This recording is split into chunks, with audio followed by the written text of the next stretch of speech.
sexy woman. People used to lick the streets after she walked by in order to show their respect for this great lady.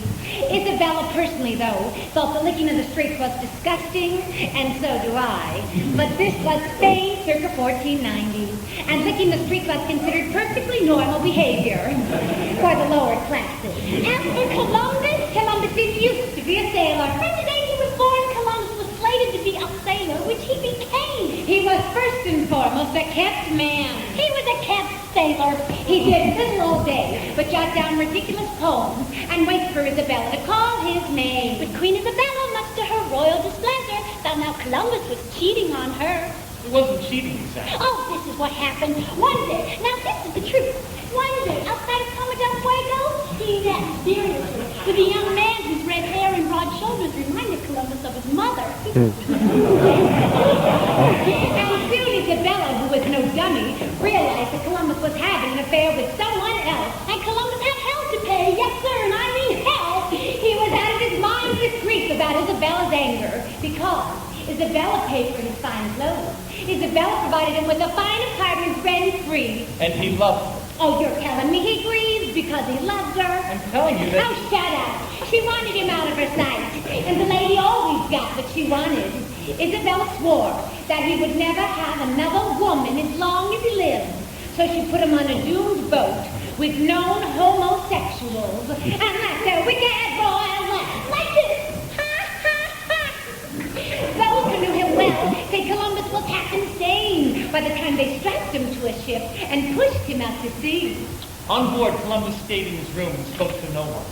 He told his porter that if they came across any new land, it should be called Isabella Land, in hopes that the Queen would forgive him. He wrote her love letters begging his forgiveness. He wrote, "Dear Isabella, forgive me." You think she was moved? Do you think so? Well, then you didn't know Isabella. She laughed in his face like this. He wrote her. "Dear Isabella, you don't know the whole story. I was not having an affair with a lady in waiting." He would send letters by carrier pigeon. He wrote. "Dearest Isabella." She laughed in his face. He wrote her. "If I come across any new land, I shall name it Isabella Land." Until one day, this is a love story, there was a knock at the door of Columbus's room on board the ship on which Isabella, royalty of Spain, had reported her kept man, Christopher Columbus. "Please come in." Columbus could not believe his eyes. Columbus could not trust his legs. There, outlined by the light of the sea, stood the handsome young man from Fuego.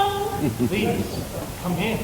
The young man asked if he could sit down. He asked if there was anything to drink. He asked if he could take off his clothes. Columbus could not trust his voice. They got into bed where they didn't sleep. Well, we slept a little. For 30 days. 50 days! 85 rapturous days and nights. When Marvin suggested. And not a moment too soon. That they should take a shower, which thank God they did. Isabella. To tell you the truth, Isabella wasn't interested. She ripped up the letter. She was disgusted and appalled. She told her husband that as far as she was concerned, Columbus was one dead explorer. The two bachelors walked arm in arm down for the shower and were halted by a magnificent landmass up ahead. Everybody was yelling, "There is our land!"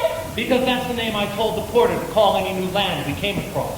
There is our land! It was a bright green land. A ballsy land. A land brimming with possibilities. Men! He said. He spoke to the assembled homosexuals. No longer do I call this land Isabella Land. Rather, this fine, green, beautiful land I see before me today, I name America, after Amerigo Vespucci, a young man I met in Puerto del Fuego with fine hair and broad shoulders like my mother.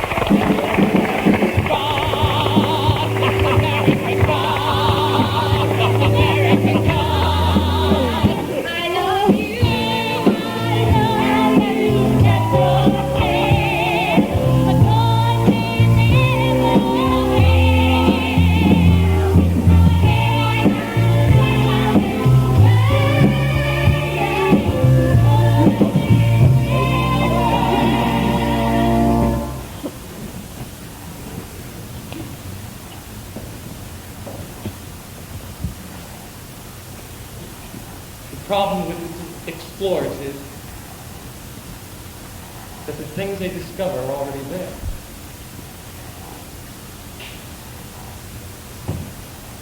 Columbus signed his last letter. Love, Christopher.